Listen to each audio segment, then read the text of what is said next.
lo que se ha escenificado y se sigue escenificando en las cámaras legislativas con las iniciativas de reforma, así llamadas estructurales, planteadas por el presidente Enrique Peña Nieto, quien por cierto hoy hace rato salió ahí en la tele anunciando anunciando una cruzada contra la obesidad, y en este sentido estaba explicando y justificando el aumento de última hora que se negoció con el PRD a cambio de reducir lo que ya se había aprobado en la Cámara de Diputados, un aumento en el ISR, impuesto sobre la renta, al 32% para los que ganasen más de 500,000 pesos al año. Subida de 30 a 32. De última hora el PRD quiso congraciarse piensan que la clase media es esa, ¿no? La que puede ganar de 500 a más de 500,000.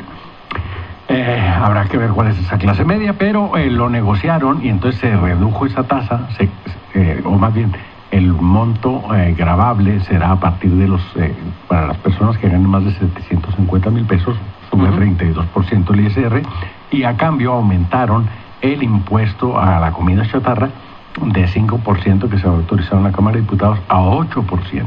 Entonces te sube 8% toda la chatarrería y las bebidas azucaradas y todo, y se presenta en el contexto de esta cruzada nacional contra la obesidad y la diabetes, que se ha constituido hoy por hoy, según las estadísticas oficiales, en una de las principales causas de muerte en México. Se considera que el 20% de los decesos están directamente relacionados con diabetes y en alguna medida derivados del consumo excesivo de azúcar y de cochinadas, ¿no? El primer país consumidor de Coca-Cola en el mundo es México. Y estamos peleando también el primer lugar en diabetes. Así es. Ya desbancamos a Estados Unidos en obesidad, cosa que es prodigiosa, realmente hay que decir. Y en diabetes ahí andamos también peleando por los primeros lugares.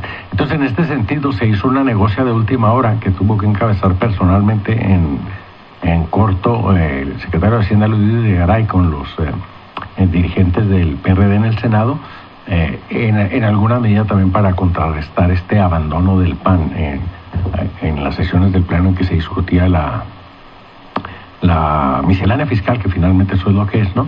Pero el PAN todavía amenazaba con que va a votar en contra toda también la ley de egresos, que es donde se fijan los montos de cómo se va a repartir esta lana. Hacienda también habría aceptado apretarse el cinturón ahí en el gobierno e instrumentar algún tipo de austeridad, no específicamente contenida en las leyes, ¿no? Sino con un propósito, nosotros también le vamos a bajar. Así no funciona la cosa. Si no está establecido. Si no está en la ley, no hay. Sí, porque se les puede quitar esa generosidad, ¿no? Y responsabilidad. Bueno, finalmente con estos amarres de última hora se ha aprobado por mayoría con los votos del PRI, evidentemente, y una buena porción del PRD. Ahí va en el mismo viaje el Verde Ecologista, que ya se sabe, ¿no? Está en la familia, y se ha aprobado ya el paquete fiscal. Tienen que devolverse algunas de estas leyes a la Cámara de Diputados para que se avale lo que ya se acordó en el Senado, pero finalmente va a quedar más o menos de esta manera. Lo que me llamaba mucho la atención es si estaremos en el escenario de un posible realineamiento de las fuerzas políticas en torno al ejercicio del poder con el PRI a la cabeza, o si son solo reacciones coyunturales como la que ha tenido el PAN en el Senado de la República, no así en la Cámara de Diputados, no así en su dirigencia. Porque habrá que recordar que todos estos arreglos se hacen ahí en el Pacto por México, aunque ahora Madero dice que lo de la reforma hacendaria, ese no se discutió ahí, que nada más se discutió todo lo demás, la reforma educativa, lo que se está negociando de la ley de medios, lo que se está negociando de la reforma energética, pero esto del IVA ellos no lo vieron ahí, ¿no? Claro, yo creo que aquí hay varios aspectos que tendrían que preocuparnos, porque uno diría, o sea, pensando ya un poco más detenidamente esto del aumento del IVA, o sea, necesariamente, ¿qué es lo que está impactando? Porque es un impuesto al valor agregado, es decir, un impuesto al consumo. O sea, se supondría que vas a reducir el consumo. La pregunta es, los empresarios, ¿cuáles son los empresarios que se están preocupando por este aumento del IVA? Es decir, los empresarios grandes, los que han hecho más ruido, los que siempre han hecho, en realidad, ellos no tienen necesariamente un impacto directo, porque al final de cuentas la ley todavía, y en esta misma reforma, les sigue permitiendo deducir el IVA, o sea, es decir, contra sus gastos. Mira, que eso es muy interesante porque toda la semana, a principios de la semana pasada, hablaba Vicky Carabeo y dice, no le entiendo bien esta cosa, para mí que está bien chueca. Si siempre nos han dicho que los precios de los productos en la frontera son más caros o deben ser más caros en vista de que se tienen que trasladar todas las mercancías para acá, y ese es el argumento que se ha manejado. Sí. Sin embargo, el traslado de mercancías, según los expertos, no tiene por qué impactar el precio. Cuenta vida de que todos esos gastos en que incurren los empresarios para trasladar sus mercancías son deducibles. Así es. Son deducibles. Entonces, lo que estamos viendo, el hecho de tener los mismos precios, los impuestos, ¿verdad?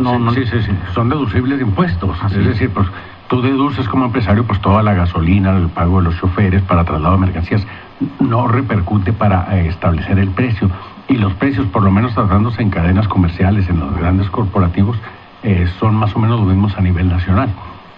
Lo cual llevó a la Secretaría de Hacienda a decir, no, de hecho ya están cobrando el 16% de IVA en toda la frontera, pero no lo están declarando. Hacienda no están pagando ese 5%, ni se está beneficiando a la población, a los ciudadanos, porque los precios tendrían que ser, lógicamente, 15% más bajos con relación al resto del país, ¿no? Por ahí vendría la cosa. Tenemos una llamada, está en la línea el señor Servando Villa. ¿Qué tal? Muy buenas tardes, señor Villa. Buenas tardes, caballero. Adelante. Oiga, pues cada vez que hago ese tipo de razonamientos, corro a ver el espejo y a ver si traigo algo que no me había visto antes. A ver, me llevo la mano sí, me llevo la mano al bolsillo de atrás a ver si traigo la cartera. Pienso iniciar una colecta de llaves por ahí para hacerles un movimiento a estos babosos. Gracias. Le agradecemos la llamada. Supongo que se refería a serán diputados, a los diputados, ¿no?, que votaron por la ley, ¿no? En esta modificación del IVA. Sí, pero volvemos al fondo de la discusión. O sea, lo que estamos viendo me parece que incluso hay mucha pasión y probablemente no podamos percatarnos a profundidad de cuáles son las razones de fondo del asunto. Incluso, en efecto, hay cosas que parecerían desconcertantes, como el hecho de que el régimen de Enrique Peña Nieto incluye en su llamada reforma hacendaria figuras que corresponden a una suerte de apalancamiento del estado de bienestar, que es justamente lo que se está desmantelando en todo el mundo a resultas de la instauración del neoliberalismo salvaje. De lo que se trata, y lo hemos visto en todos lados, es de reducir pensiones, ampliar la edad para jubilarse, reducir la cobertura médica universal, para con ese ahorro de impuestos pues poder pagar rescate de bancos, rescate de empresas estratégicas y pago de la deuda, ¿no? Claro, ¿no? Y mientras se está revirtiendo pues el estado de bienestar o desmantelando abiertamente en el mundo, aquí en la reforma, si la miras bien y despacio, vienen estas figuras que muy probablemente tengan que ver con alguna negociación con las fuerzas de la izquierda, como decías tú, para arrebatarle banderas a la naciente izquierda radical, si quieres llamarlo así, de Andrés Manuel, aunque van por la vía pacífica, pero radicales en sus posiciones críticas ante el ejercicio del poder priista. Y se incluye lo de el seguro de desempleo, claro, que en todos lados se está desmantelando. Se incluye la pensión universal, seguridad universal, que habrá que ver con qué se va a fondear y si los recursos de la reforma permiten que esto sea un programa eficiente y verdadero, o si se van a tomar fondos el ahorro de los trabajadores en Infonavit, las aportaciones para el SAR. Todavía no sabemos bien a bien, Pero digo que resulta un tanto contradictorio. Incluso me acuerdo de que Sergio Sarmiento, un economista clásico, serio pero esquemático, en su momento llegó a decir que estas medidas tomadas por Peña Nieto eran de corte marxista, abiertamente marxista. No, ya dijimos que esa era una cuestión irónica, no demasiado irónico. No creo que lleguen a semejante cosa. Pero en el sentido de que estas medidas del Estado, que apalancan el Estado de bienestar, por lo menos así sea. No, porque yo creo que enunciativamente. Yo creo que marxistas no. Yo creo que tienen que ver con una cuestión de corte electorero. O sea, si sabemos que todos los estudios de comportamiento electoral en México describen a un electorado parroquial y súbdito, es decir, que responde a estrategias coyunturales de clientelismo y compra de votos, etcétera, generales, ¿no? En términos generales, o sea, la mayor parte. Sí. Por lo tanto, quiere decir que para poder financiar ese tipo de estrategia política electoral, requieres una cantidad muy considerable de recursos. Ya. O sea, no es que haya un plan de distribución estructural de estos nuevos impuestos. No hay tal, o sea, nomás presentaron la recaudación, más no han presentado un plan de distribución estructural de estos impuestos, es lo que viene ni para el centro, ni para la frontera. Es lo que viene en la ley de ingresos, ¿no? Pues sí, pero cuando la empiezas a analizar, no ves absolutamente nada de ello. O sea, no hay tal distribución estructural.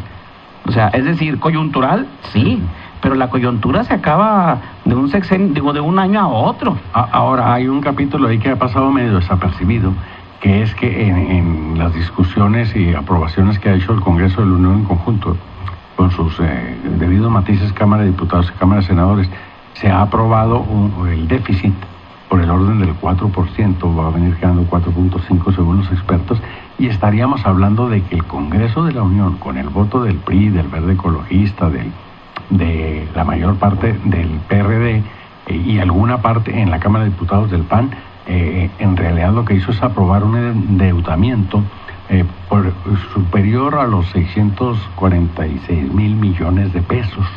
Es lo que se ha dado en llamar el FOBAPROA de Peña Nieto.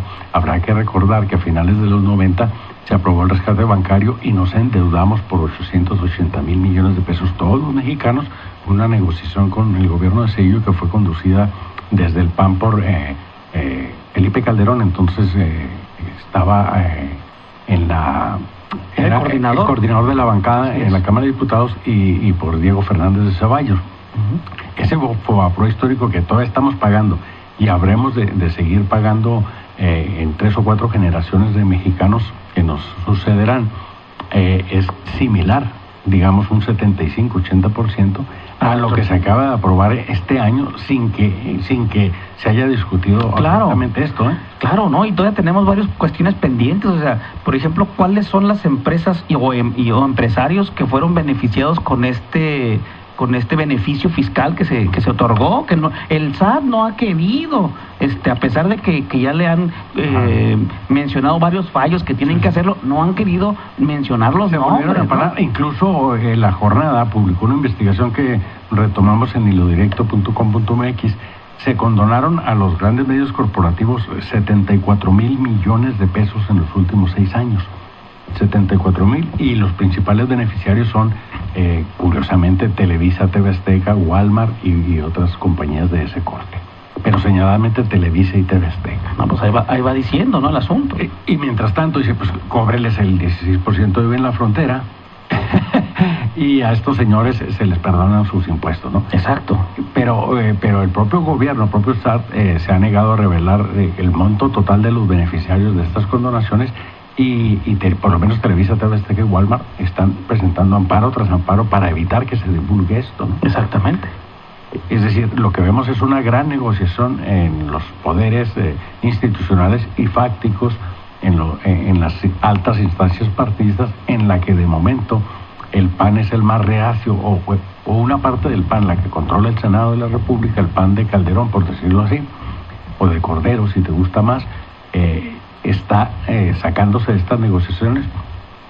Insisto, no sabemos si por mero oportunismo político o por un pragmatismo electoral, ¿no?, que les permite aprovechar esta coyuntura ante lo que ellos creen puede ser previsible un derrumbe, no sabemos de qué magnitud, en la preferencia de voto priista en las próximas elecciones, ¿no? Sí, la pregunta es que eso puede ser el derrumbe, pero el problema es que ese recurso extra va a ser utilizado en estrategias electorales coyunturales de clientelismo, y ahí vas a mantener, y basta con que mantengas a tu voto duro, hombre, el que ya está acostumbrado a recibir sus dádivas en proceso tras proceso. Claro. Eso no va a hacer que cambie la tanto. preferencia del PAN difícilmente subirá. El problema es otro. El PAN tiene otro problema. El PAN tiene un problema interno que no lo ha resuelto todavía. Y es lo que estamos viendo, ¿no? Exactamente. Un PAN en la Cámara de Diputados y otro en el Senado. Así es. Vamos a los anuncios.